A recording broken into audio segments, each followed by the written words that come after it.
Assalamu alaikum. So let's today start one of the chapter in the 12th class, that is the coordination chemistry. So today is the first class of coordination chemistry. So आज के बाद from today we'll start the chapter serially, lecture first, lecture second and lecture third. And today we will go through the introduction of the coordination chemistry. What is coordination chemistry? ये coordination compounds हमारा एक chapter है TDC में. इस chapter में चाहे TDC का हो या नीट जेई मेंस में भी आता है, तो हर साल इसमें आते हैं 4 क्वेश्चन. दैट मीन्स 16 मार्क्स आते हैं जेई मेंस में या नीट में फ्रॉम द कोऑर्डिनेशन केमिस्ट्री. तो फर्स्ट डिस्कस कोऑर्डिनेशन कंपाउंड्स या कोऑर्डिनेशन केमिस्ट्री. कोऑर्डिनेशन कंपाउंड्स या कोऑर्डिनेशन केमिस्ट्री को समझने के लिए हमें पहले जानना है, तो इसको समझने के लिए तो हमें पहले पता होना चाहिए what is coordinate bond. Coordinate bond होता क्या है, व्हाट इज कोऑर्डिनेट बॉन्ड. क्योंकि कोऑर्डिनेशन कंपाउंड्स या कोऑर्डिनेशन केमिस्ट्री को नाम में ही है coordination, that means it deals with in this chapter there may be coordinate bond. यानी यहाँ पे है कोऑर्डिनेट बॉन्ड का डिस्कशन. ये 11th में है कोऑर्डिनेट बॉन्ड, मगर थोड़ा हम इंट्रोडक्शन देंगे व्हाट इज कोऑर्डिनेट बॉन्ड, तो then we will go through the chapter. Coordinate bond is basically a special type of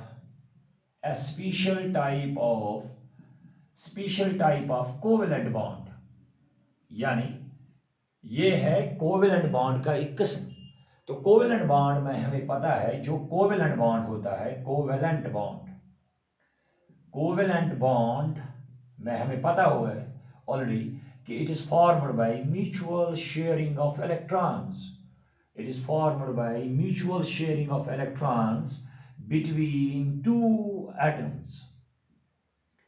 Yani covalent bond is formed by mutual sharing of electrons between two atoms. It is single, it can be double, it can be triple.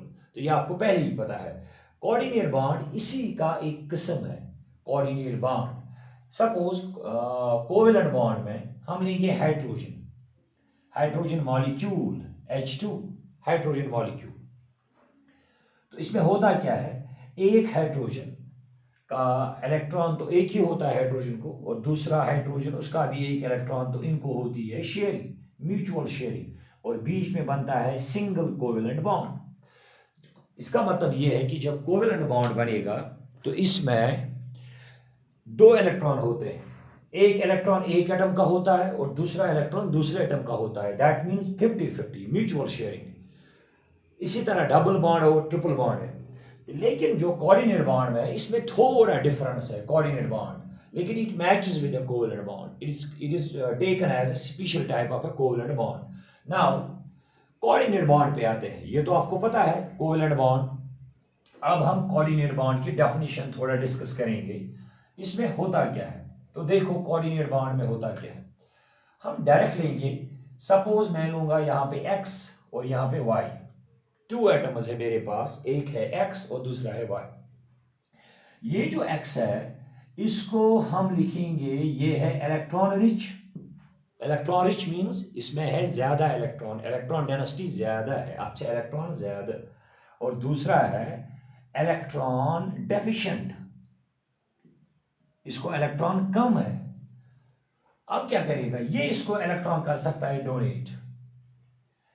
यानी coordinate bond में 2 electron एक ही atom के होते हैं, मगर वो atom loss नहीं करता है इलेक्ट्रॉन. कोऑर्डिनेट बॉन्ड में दोनों इलेक्ट्रॉन एक ही एटम के हैं, मगर जिसको इलेक्ट्रॉन कम है उसको भी मिलते हैं इलेक्ट्रॉन. इस बॉन्ड को हम दिखाते हैं एरो.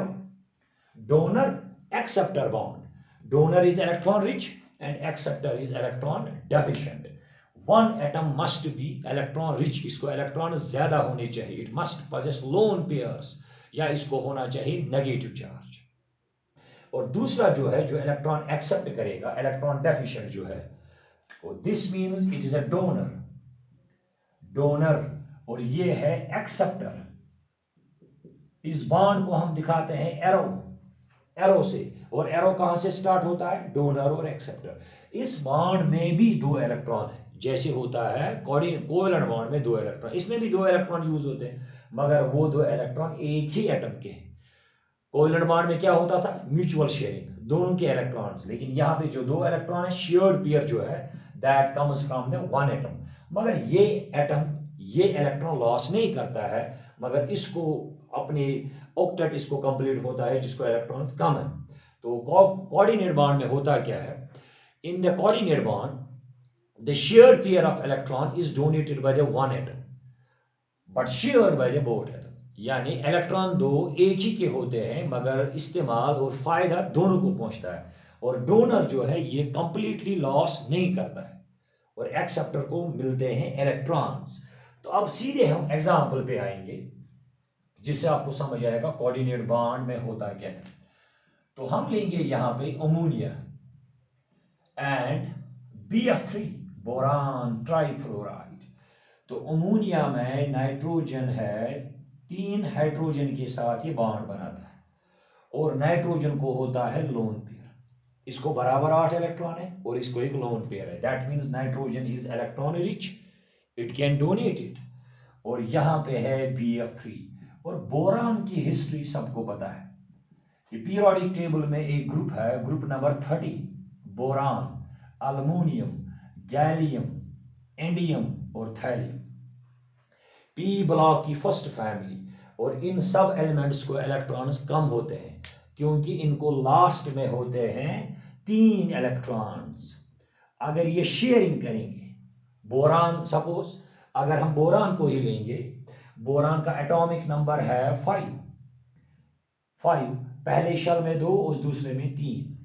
अगर ये 3 इलेक्ट्रॉन शेयर करेगा, दैट मीन्स इसको आएंगे 6 इलेक्ट्रॉन। जैसे यहां पे इसको लास्ट में 3 है ऐसे, और अपनी 3 और 3 है फ्लोरीन की, दैट मीन्स बोरान को यहां पे है 6 electrons, 6 TET.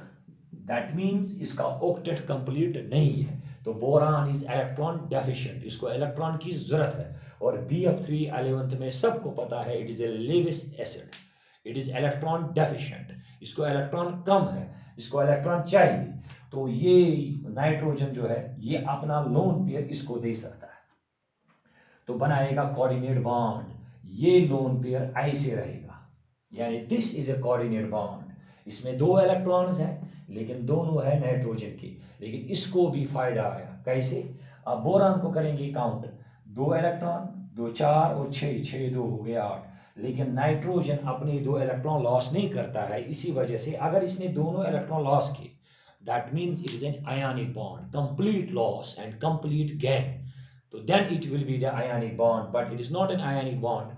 One atom, the 2 electrons are actually from one atom but shared by both. दोनों 2 इलेक्ट्रॉन एक ही एटम के हैं लेकिन शेयर्ड बाय बोथ, लेकिन शेयरिंग होती है 2 के दरमियान। तो ये डोनर है, ये एक्सेप्टर है। इसी वजह से इस बॉन्ड का दूसरा नाम है donor acceptor bond.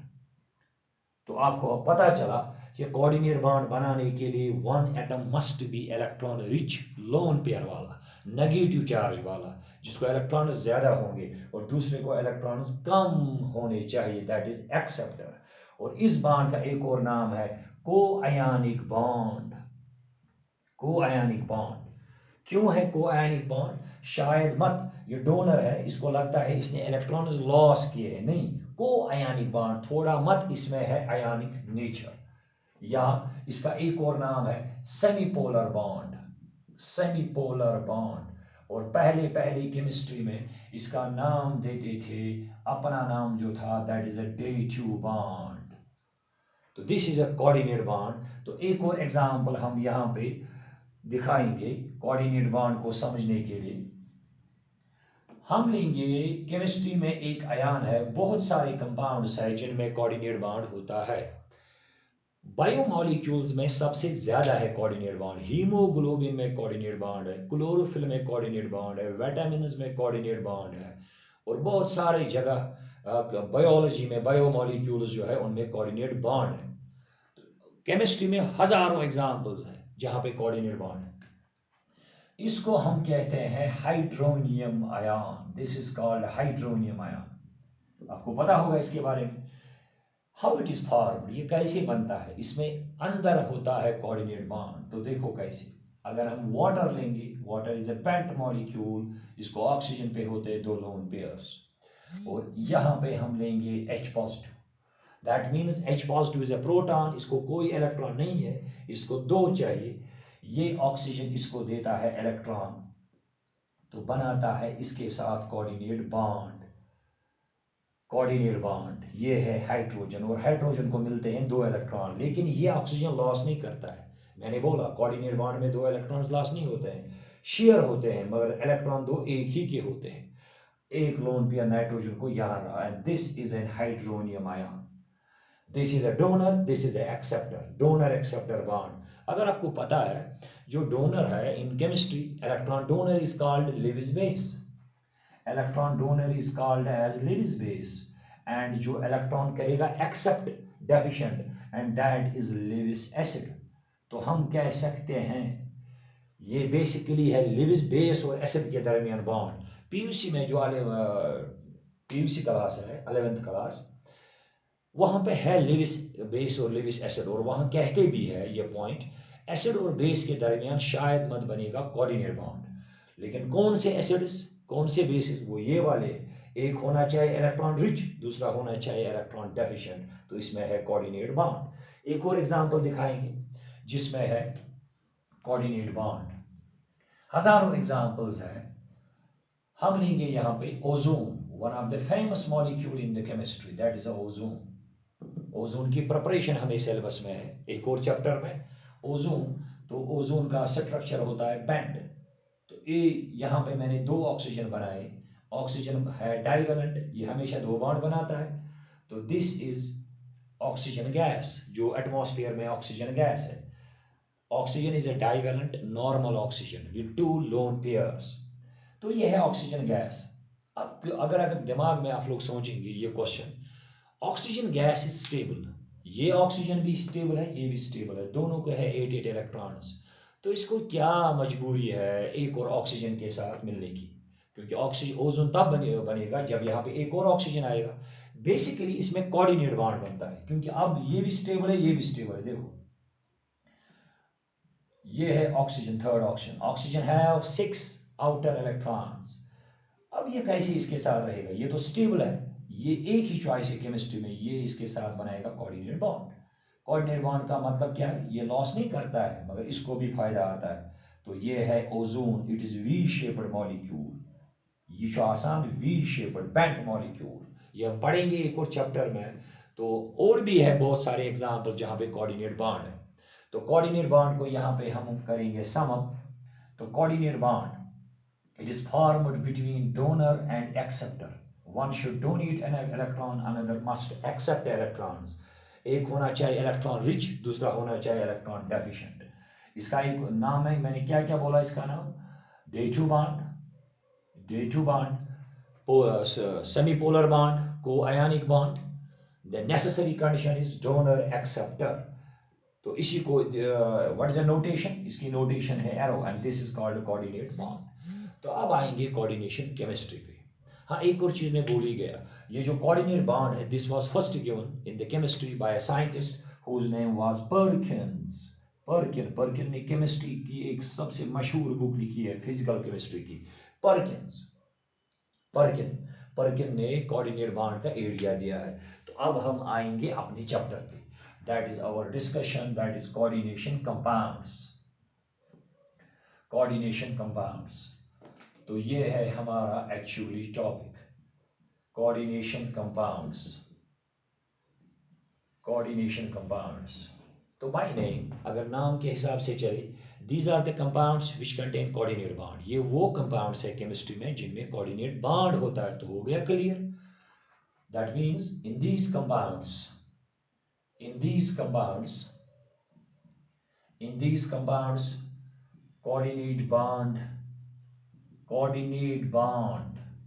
coordinate bond is present। तो अब जब कोऑर्डिनेट बॉन्ड इनमें होता है तो इसी वजह से इनका नाम है केमिस्ट्री में कोऑर्डिनेशन कंपाउंड्स। तो इसका मतलब ये है कोऑर्डिनेट बॉन्ड, हमें अभी मैंने आपको बोला कि कोऑर्डिनेट बॉन्ड बनता है जब एक डोनर होता है और दूसरा होता है एक्सेप्टर। तो इसमें होगा अंदर एक डोनर और दूसरा होता है एक्सेप्टर, वो हम आगे जाके पढ़ेंगे। तो कोऑर्डिनेशन कंपाउंड जो है, मैं 1-2 एग्जाम्पल यहाँ पे लिखता हूँ। अभी आपको नहीं आएगा कि कोऑर्डिनेशन कंपाउंड कैसे बनाते हैं, लेकिन स्टार्ट में थोड़ा डिस्कशन इंट्रोडक्शन में एक दो में बनाऊंगा। सपोज मैं यहाँ पे लूंगा क्रोमियम, यहाँ पे लेते हैं वाटर 6 टाइम्स वाटर, और यहाँ पे लूंगा मैं 3 क्लोरीन। अब बहुत सारे आप में से ये सोच रहे होंगे सर ने क्या बनाया ब्रैकेट। तो जब हम चैप्टर स्टार्ट करेंगे, कोऑर्डिनेशन कंपाउंड जो है इनका अपना तरीका है बनाने का। यहाँ पे कोई चीज़ होता है मेटल, और यहाँ पे होते हैं कुछ जो होते हैं डोनर्स, और बाहर होते हैं जो चार्ज करते हैं मेंटेन। तो ये हम देखेंगे अभी। तो चलो हम डिस्कस करेंगे पहले इसमें कोऑर्डिनेट बॉन्ड कहाँ पे है। देखो ये जो है ये chromium, this is called as central metal, इसको हम कहते हैं सेंट्रल मेटल। ये जो वाटर है इनको हम कहते हैं लीगेंड्स। थोड़ा ध्यान देंगे, अगर हम करेंगे बात लिविस बेस की, लिविस बेस को भी हम कहते हैं electron donate, electron donor. Organic chemistry में हम बोलते हैं न्यूक्लियोफाइल, न्यूक्लियोफाइल को भी कहते हैं इलेक्ट्रॉन डोनर। और इस वाले चैप्टर में कहते हैं इलेक्ट्रॉन डोनर जो होता है, uses electron carry donate, uses electron दी तथ यह चैप्टर इस वाले चैप्टर में इसको कहते हैं लीगेंट, LIGENT लीगेंट। इलेक्ट्रॉन कौन करेगा एक्सेप्ट ये क्रोमियम, इनके दरमियान बनेगा कोऑर्डिनेट बॉन्ड। तो इसी वजह से इसको कहते हैं कोऑर्डिनेशन कंपाउंड। अब इसका मैं थोड़ा बनाऊंगा स्ट्रक्चर, अभी नहीं आएगा आपको लेकिन थोड़ा समझाने के लिए बनाता हूं। इसको कितने वाटर मैंने लिए 6। अभी वेट करो आप, नेक्स्ट क्लास में मैं बोलूंगा क्यों ये 6 वाटर है। तो इसको है ऐसे में बनाऊंगा 6 bonds, 6 bonds will be formed by 6 water. यहां से आएगा एक वाटर, ये बनाएगा कोऑर्डिनेट बॉन्ड ऑक्सीजन से। यहां से आएगा एक और वाटर, ये बनाएगा दूसरा कोऑर्डिनेट बॉन्ड। यहां से आएगा एक और वाटर, ये बनाएगा एक और कोऑर्डिनेट बॉन्ड। तो यहां से आएगा वाटर, ये बनाएगा कोऑर्डिनेट बॉन्ड। तो ये है एक और कोऑर्डिनेट बॉन्ड। तो 6 कोऑर्डिनेट बॉन्ड बनेंगे bye 6 water molecules, and these are called as donors and these are called as ligands। इस वाले चैप्टर में इलेक्ट्रॉन डोनर्स को कहते हैं ligands, और जो इलेक्ट्रॉन करता है एक्सेप्ट उसको कहते हैं सेंट्रल मेटल। अब कुछ समझ आया ये क्यों सेंट्रल है, क्योंकि ये बीच में है तो इसके सराउंडिंग्स में है ये डोनर्स। तो इसी को हम कहते हैं coordination compound, those compounds which possess coordinate bond, जिसमें अंदर होता है कोऑर्डिनेट बॉन्ड। तो अब कोऑर्डिनेशन कंपाउंड जो है इसको हम आगे ले जाएंगे। इसमें सेंट्रल मेटल किसको कहेंगे, इसमें लीगेंड किसको कहेंगे, इसमें कोऑर्डिनेशन स्फीयर है, इसमें बहुत सारी चीजें हैं। तो सबसे खास बात है इस कोऑर्डिनेशन केमिस्ट्री की कि एक स्टूडेंट को आना चाहिए कोऑर्डिनेशन कंपाउंड खुद बनाना, इसको खुद बनाना आना चाहिए। ये किस पाना ही बनाऊं कोऑर्डिनेशन कंपाउंड, तो वो आएगा, लेकिन जब तक ना आप बेसिक समझोगे। तो अब हम एक और चीज डिस्कस करेंगे, उसके बाद हम आगे चलेंगे। दैट इज केमिस्ट्री में है एक term addition compounds. Addition compounds, addition compounds are those which are formed by the addition, which are formed by addition of two। जब दो कंपाउंड्स को करेंगे combine and we will get addition compounds. मैंने क्यों बीच में लाया एडिशन कंपाउंड, हम तो पढ़ रहे थे कोऑर्डिनेशन कंपाउंड्स। देखो क्यों, एडिशन कंपाउंड्स के दो किस्म है केमिस्ट्री में, एक है डबल सॉल्ट्स, ये है 12th में, TDC में 12th में, ये प्रैक्टिकल्स में भी है डबल सॉल्ट्स। और इसका दूसरा टाइप है कोऑर्डिनेशन कॉम्प्लेक्सेस, कोऑर्डिनेशन कॉम्प्लेक्सेस। तो ये है इसकी हिस्ट्री, यानी कोऑर्डिनेशन कंपाउंड का एक और एस्पेक्ट है कि केमिस्ट्री में है कंपाउंड का एक टाइप जिनको हम कहते हैं addition compounds. And addition compounds are of 2 types, double salts and complexes. Coordination compounds को दूसरा नाम कहते हैं कॉम्प्लेक्सेस। तो ये है डबल सॉल्ट का, अब ये दो आपस में है अपोजिट। किस हिसाब से है अपोजिट, प्रॉपर्टीज में है अपोजिट। तो पहले थोड़ा डिस्कस करेंगे हम आज के क्लास में डिस्कस करते हैं इंट्रोडक्शन ऑफ कोऑर्डिनेशन कंपाउंड्स। एक तो मैंने बोला these compounds contains coordinate bond necessary. एक और चीज है जो हमें यहां से मिलेगा कि कोऑर्डिनेशन कंपाउंड्स की कुछ चीज हमें पता चलेंगे जब तक ना हम पढ़ेंगे डबल सॉल्ट। डबल सॉल्ट है, इसको नाम में ही है, these are formed, double salts, these are formed by the combination of two stable salts, यानी अगर हम दो साल्ट्स करेंगे combine and we will get a double salt, we get a double salt. ज साल्ट करो कंबाइन तो हमें मिलेगा यहाँ पे डबल साल्ट। कोऑर्डिनेशन कंपाउंड बाद में इसके बाद आएगा। देखो कुछ चीजें और है, तो इसका मतलब ये है these are formed by the combination of two stable salts. इसके बहुत सारे एग्जाम्पल हैं, लेकिन हमारे जो है 12th क्लास में दो तीन खास है। एक कंपाउंड है जिसको हम कहते हैं carnallite, carnallite basically it is an ore carnallite, लेकिन ये डबल साल्ट की एग्जाम्पल है। आपको खुद समझ आएगा ये है डबल साल्ट KCl, और इसमें होता है magnesium chloride and 6 times water, water of hydration या वाटर ऑफ क्रिस्टलाइजेशन इसमें होते हैं। तो अब देखो ये खुद पता चलता है इसमें दो साल्ट है, एक है पोटेशियम क्लोराइड, दूसरा है मैग्नीशियम क्लोराइड, तो ये है डबल साल्ट। एक और एग्जाम्पल लिखेंगे डबल साल्ट की, दो तीन याद रखने हैं examples. That is potash alum, potash, potash alum. Alum जो है ALUM, basically alums are the compounds in the chemistry. एक अलम ये है, कश्मीरी में कश्मीरस मन से पोटाश अलमस वना फटकर, फटकर एमसे ब्लीडिंग, अगर किसी जगह जख्म लग जाता है ब्लीडिंग को रुकाने के लिए हम यूज करते हैं फटकर। इसका मैकेनिज्म है सरफेस केमिस्ट्री में, इसका मैकेनिज्म है, इसकी फार्मूला है पोटेशियम सल्फेट, पोटेशियम सल्फेट। ये भी है डबल साल्ट, इसमें भी दो साल्ट्स होंगे।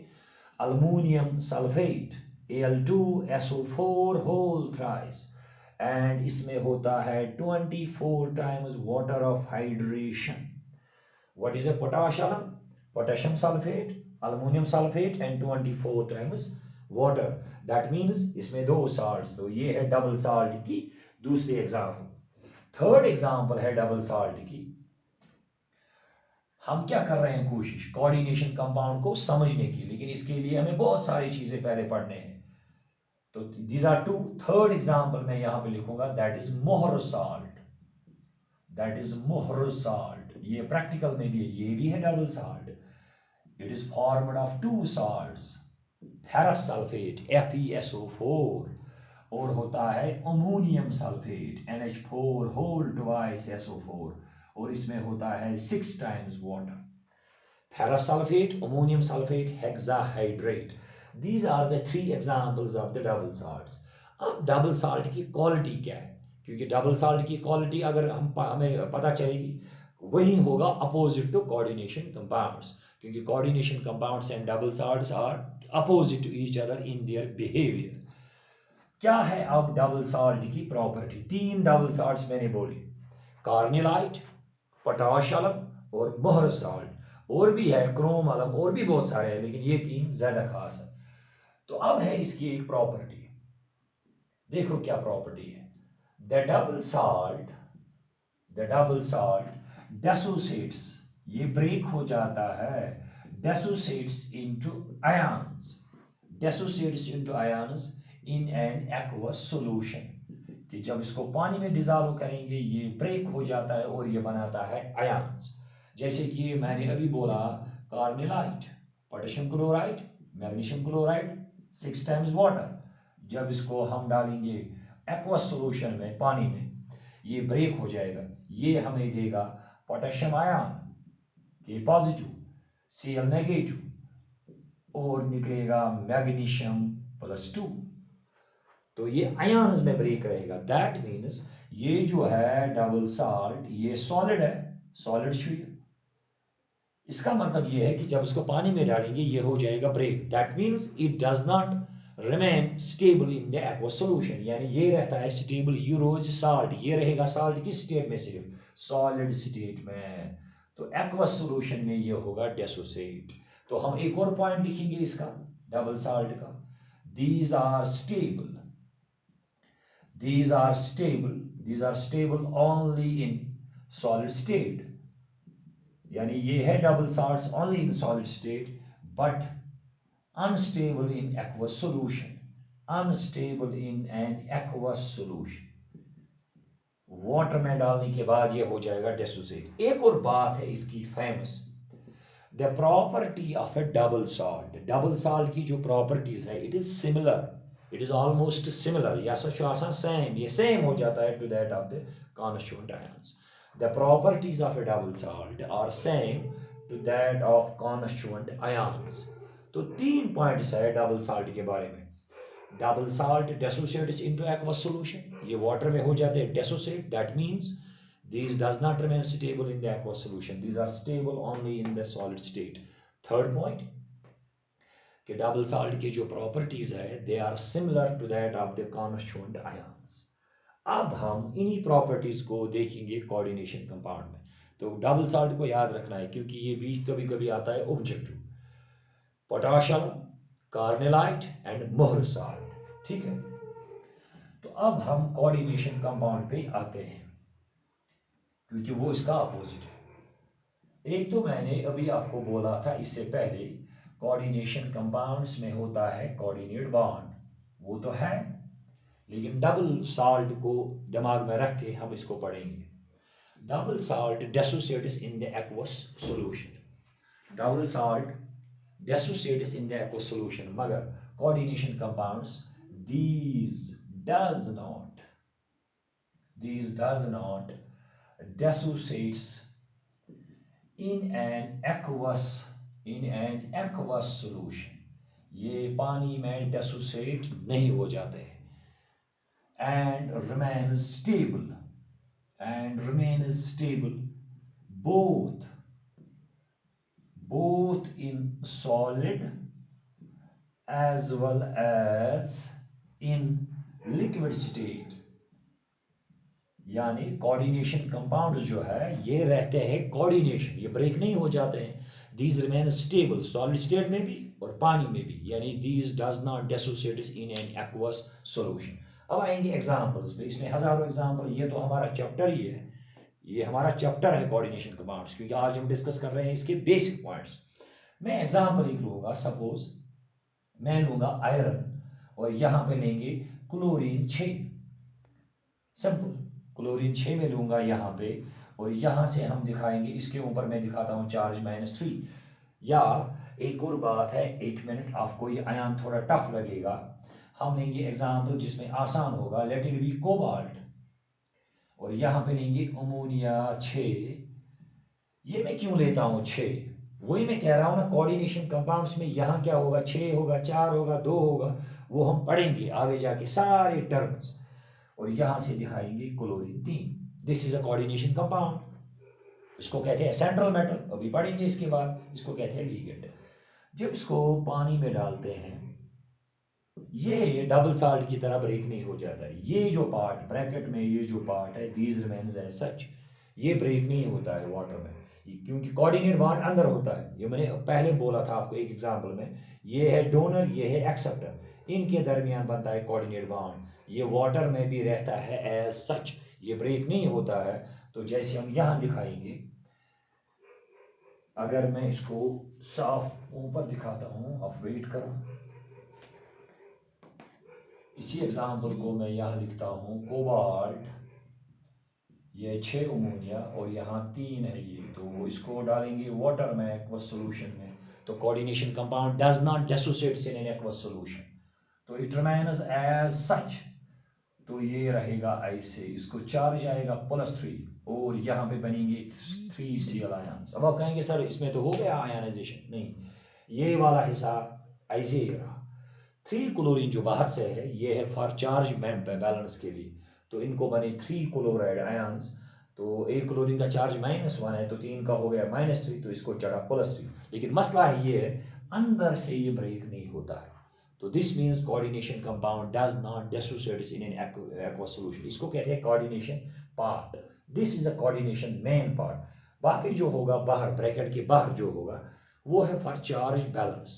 उससे फर्क नहीं पड़ता है वो क्या है, वो अगर आयंस बनाएगा. मेन पार्ट ये है.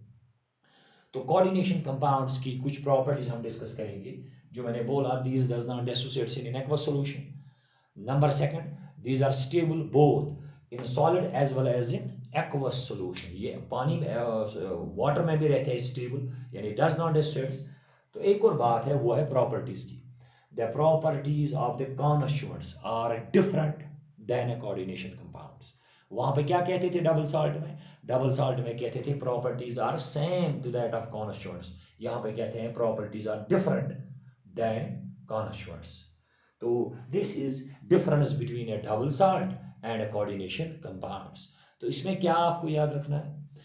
आपको याद रखना है डबल साल्ट के 2-3 एग्जाम्पल्स जो मैंने बोले थे आपको अभी, कार्मेलाइट, पोटाशियम, मोहर साल्ट, और थोड़ा ये डिफरेंस के पॉइंट्स रिवाइज करता हूँ। Double salt dissociates in an aqueous solution, but coordination compound does not dissociate in an aqueous solution. Double salt is stable only in solid state. It is unstable in an aqueous solution. And coordination compound is stable in both solid state as well as in aqueous solution. तो अब हम discuss करेंगे coordination compounds का जो chapter है, इस पे अब आएंगे, अब स्टार्ट होगा चैप्टर। तो मेन टर्म्स हैं, तो मैं आपको बनाता हूँ जनरल। यहाँ पे ये कोऑर्डिनेशन कंपाउंड लिखते कैसे हैं? इसको यहाँ पे होता है मेटल, जिसको हम कहते हैं सेंट्रल मेटल, और उसके बाद होते हैं लीगेंड्स जो है इलेक्ट्रॉन डोनर्स। इनको हम पढ़ेंगे एक एक करके। डोनर्स ये है एक्सेप्टर, और बाहर से जो होता है चाहे यहाँ पे हो या यहाँ पे हो, तो वो है आयोनाइजेशन पार्ट, वो है आयोनाइजेशन पार्ट। सपोज एक दो एग्जाम्पल आपको अभी नहीं आएगा बनाना, मैं आपको एग्जाम्पल 2-3 यहीं पे बनाता हूं। मैं ऐसे बनाऊंगा coordination compound, let it be like this. मैंने यहां रखा। केमिस्ट्री में सबको पता है कि पॉजिटिव पार्ट लेफ्ट साइड में दिखाते हैं, नेगेटिव पार्ट ये। तो एक सोडियम का चार्ज है +1, तो 2 का हो गया +2, तो इस पे आएगा -2। तो ये जो है कोऑर्डिनेशन पार्ट इस वक्त क्या है? ये नेगेटिव वाला। तो यहाँ पे है ये जो है निकल, ये निकल है यहाँ पे सेंट्रल मेटल। इसको डिफाइन करेंगे अभी सेंट्रल मेटल क्या है। और ये जो है क्लोरीन, ये है Cl negative. Basically Cl negative is a donor, because जिसको नेगेटिव चार्ज होगा तो वो इलेक्ट्रॉन डोनेट करेगा। तो ये रहेगा लीगेंड। जो बाहर से होता है that is for charge balance, charge को मेंटेनेंस करने के लिए, चार्ज को बैलेंस करने के लिए। अब हम डिस्कस करेंगे सेंट्रल मेटल्स। सेंट्रल मेटल्स क्या क्या होते हैं कोऑर्डिनेशन कंपाउंड्स में। तो अब आएंगे कोऑर्डिनेशन कंपाउंड्स के main terms. What are the main terms of the coordination compounds? एक टर्म हम डिस्कस करेंगे, सेंट्रल मेटल। ये जो सेंट्रल मेटल होता है basically this is an acceptor, it accepts electrons from the ligands. ठीक है, मेटल होता है ये दिस पार्ट, ये जो सेंट्रल मेटल होता है द मेटल, ये क्यों मैं मेटल ही लेता हूं, द मेटल यूजुअली ट्रांजिशन, यानी D block, usually transition metal accepts electrons. ये इलेक्ट्रॉन करता है एक्सेप्ट, कहां से? बाय द या फ्रॉम द लीगेंड्स, जो लीगेंड इसको इलेक्ट्रॉन करते हैं donate, and forms coordinate bond, और ये बनाता है कोऑर्डिनेट बॉन्ड किसके साथ? जो लीगेंड्स जिसको इलेक्ट्रॉन करते हैं डोनेट। अक्सर होते हैं ये ट्रांजिशन मेटल्स। क्रोमियम होता है, आयरन, कोबाल्ट, और डी ब्लॉक में एक प्रॉपर्टी हमने पढ़ी थी, D block elements have a special property, they have a tendency to form coordination compounds. तो यही है। तो ये चैप्टर जो है इसमें ज्यादा सेंट्रल मेटल जो होता है, सेंट्रल मेटल वो होता है from the D block. Chromium, iron, cobalt, निकल, प्लैटिनम लिखो, जिंक लिखो, बहुत सारे हैं, टंगस्टन लिखो, जो भी है, मोलिब्डेनम। इनमें होता क्या है, ये कैसे इलेक्ट्रॉन करते हैं एक्सेप्ट? डी ब्लॉक एलिमेंट्स को होते हैं vacant D orbitals, vacant D orbitals. इन डी ऑर्बिटल्स जो खाली रहते हैं इनमें ये इलेक्ट्रॉन्स करते हैं accept and forms coordinate bond with the ligands. अब क्यों कहते हैं सेंट्रल? ये बीच में होता है कोऑर्डिनेशन सेंट्रल मेटल, इसको होते हैं सराउंडिंग में लीगेंड्स। तो अभी एग्जांपल दिखाएंगे। तो central metal is usually from the D block, क्योंकि डी ब्लॉक में होते हैं vacant D orbitals and these accepts electron into these vacant D orbitals. हाँ, कभी कभी हो सकता है पी ब्लॉक में भी अल्मुनियम भी आता है, बोरान भी कभी कभी आता है नॉन मेटल्स में, मगर अल्मुनियम भी कभी आता है, और लेड भी कभी आता है, लेड। अक्सर होते हैं, मोस्ट ऑफ केसेस में होते हैं डी ब्लॉक वाले। अगर यहां पे लेंगे एग्जांपल एक जिंक, तो ये ऐसे है, इसको मैंने ऐसे लिखा, मैंने इसको आयन बनाया है, इसको कहते हैं complex ion. Complex ion coordination compound जो है उसका मेन पार्ट है ये बाहर का। हाँ, कोई अगर इसको न्यूट्रल में बनाएगा वो बाद में खुद भी बना सकता है, +2 को बाहर से रखेगा, -2 Cl2। ये जो है ये है इस वक्त सेंट्रल मेटल यानी जिंक। क्यों है सेंट्रल मेटल? ये बीच में है, इसको 4 अमोनिया है, तो it forms 4 coordinate bonds with 4 ammonia molecules, तो hence this is called as central metal। इसी वजह से इसको कहते हैं सेंट्रल मेटल। ये देते हैं इसको इलेक्ट्रॉन्स, तो ये है सेंट्रल मेटल। एक बात, अब इसके बाद जो है दैट इज लीगेंड, इस चैप्टर का मेन पार्ट। क्योंकि इस ब्रैकेट के अंदर, इस ब्रैकेट में जो आता है that is called coordination sphere. इसमें 2 चीजें आते हैं, सेंट्रल मेटल और लीगेंड्स। ठीक है, तो लीगेंड्स हम डिस्कस करेंगे, लेकिन लीगेंड्स हम नेक्स्ट क्लास में डिस्कस करेंगे। तो आज हमने डिस्कस किया लीगेंड, में लिख के रखता हूँ थोड़ा ताकि आप देख सकते हो घर में, what is a ligand in coordination chemistry. तो आज मैंने बोला coordination compounds are those compounds which possess coordinate bond. उसके बाद हमने डिस्कस किया कोऑर्डिनेट बॉन्ड है कोवेलेंट बॉन्ड का एक स्पेशल टाइप, उसको डिनोट करते हैं एरो से, और कुछ एग्जांपल्स हमने डिस्कस किए थे। उसके बाद हमने बोला कि coordination compound is taken as opposite of double salt. ये 2 होते हैं, कोऑर्डिनेशन कंपाउंड और डबल सॉल्ट, और कोऑर्डिनेशन कंपाउंड की कुछ प्रॉपर्टीज बोले थे। और उसके बाद कोऑर्डिनेशन कंपाउंड में सेंट्रल मेटल के बारे में अब हम नेक्स्ट क्लास पे आ जाएंगे। इस चैप्टर को स्टार्ट अब हो गया ये। Next topic will be the ligands and then coordination number, then oxidation state, then how to make coordination compound. एक स्टूडेंट को आना चाहिए कोऑर्डिनेशन कंपाउंड कैसे बनाते हैं। तो this is all for today. तो अब नेक्स्ट क्लास में फिर मिलेंगे हम, तो आज के लिए इतना ही।